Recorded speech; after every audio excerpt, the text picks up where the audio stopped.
विद्यार्थी मित्रांनो, नमस्कार. विद्यार्थी मित्रांनो, आज आपण फोर्स अँड प्रेशर याबद्दल माहिती घेणार आहोत.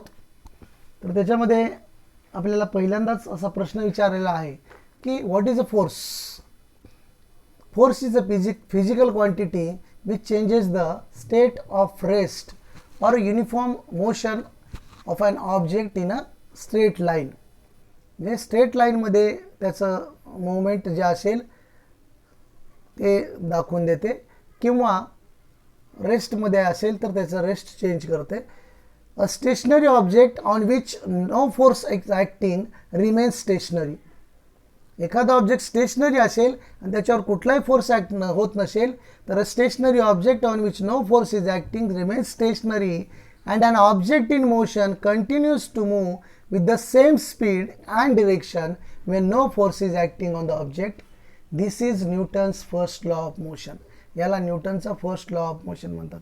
याचाच अर्थ असा होतो की एखादा जो ऑब्जेक्ट आहे तो स्थिर असेल आणि त्याच्यावर कुठलाच फोर्स ॲक्ट होत नसेल तर तो स्थिर असेल तर स्थिरच राहण्याचा प्रयत्न करतो, आणि एखादा ऑब्जेक्ट मोशनमध्ये असेल त्याच्यावर कुठलाही फोर्स ॲक्ट होत नसेल तर तो मोशनमध्येच राहण्याचा प्रयत्न करतो.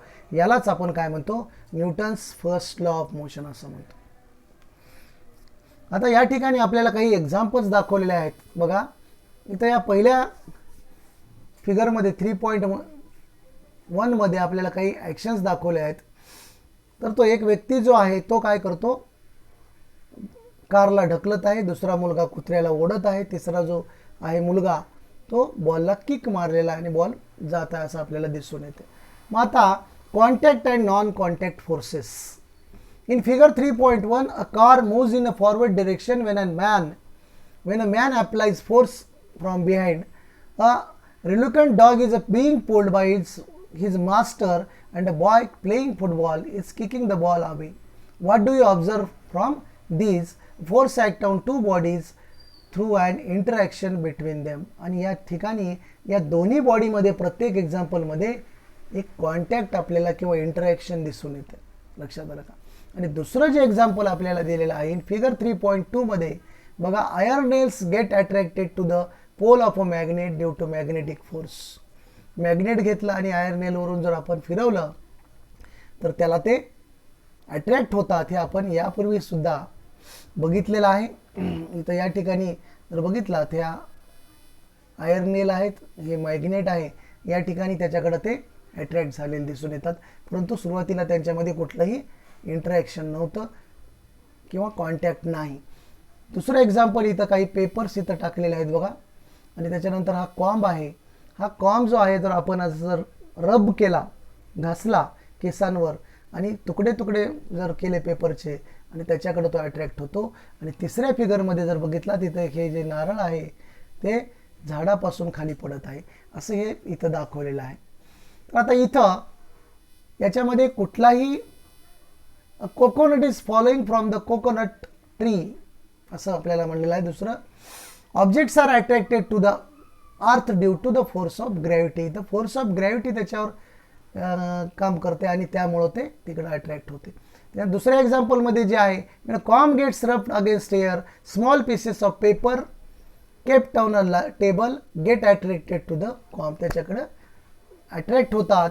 The comb has an electrostatic charge and there is an induced opposite charge on the pieces of paper and the pieces stick to the comb. आणि मग याच्यामुळं तिथं चार्जेस त्याच्यावर होतात आणि याला आपण इलेक्ट्रोस्टॅटिक फोर्स किंवा स्थितिक विद्युत असं म्हटलेलं आहे. यापूर्वीच्या आपण याच्यामध्ये तो भाग शिकलेला आहे. त्याच्यानंतर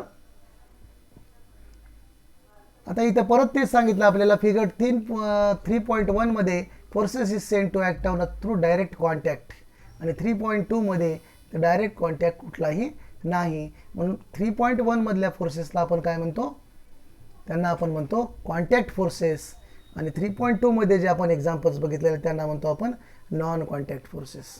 muscular force is an example of contact force. Muscular force जे आहे ते एक्झाम्पल ऑफ कॉन्टॅक्ट फोर्स आहे, जे की आपण पहिल्या 3.1च्या फिगरमध्ये बघितलेलं आहे.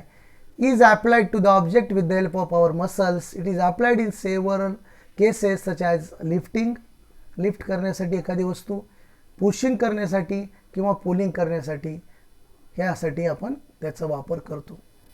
On the contrary, forces like magnetic force, gravitational force, electrostatic force act without a contact. इथं कुठलाही कॉन्टॅक्टची गरज नाही.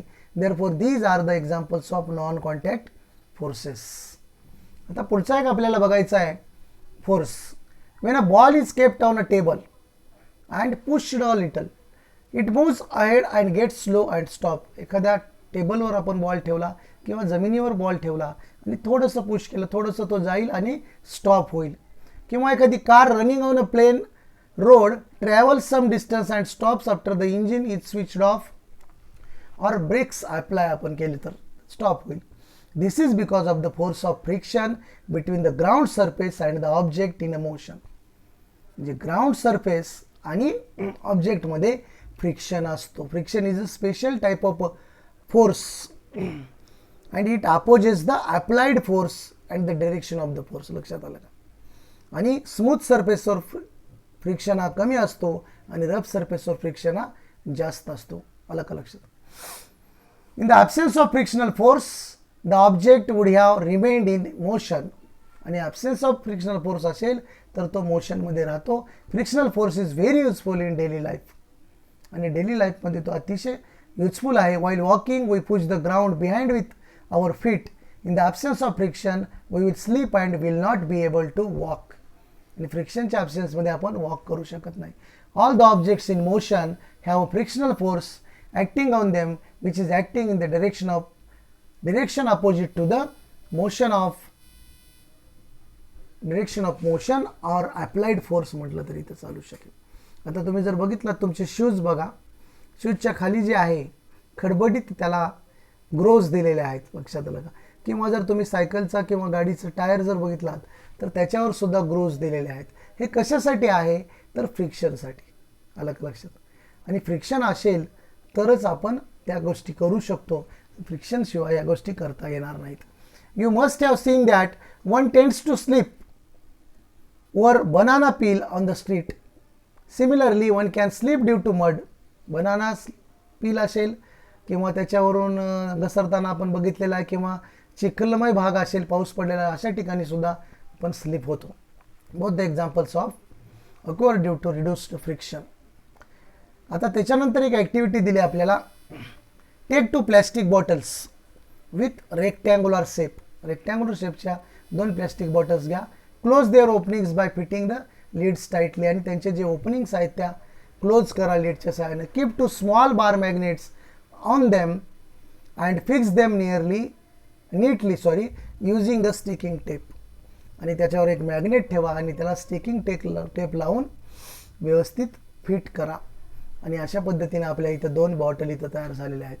आणि काय करा मग, fill a big plastic tray with water and leave the 2 bottles floating with magnets at that top. आणि एका ट्रेमध्ये मोठ्या पाणी घ्या आणि त्याच्यात पाणी भरा आणि मग त्या बॉटल्स त्याच्यावर सोडा असं सांगितलं. Take 1 bottle near the other. आणि जवळपास सोडा. If the north pole of the magnet is near the south pole of the other magnet the bottles will head towards each other.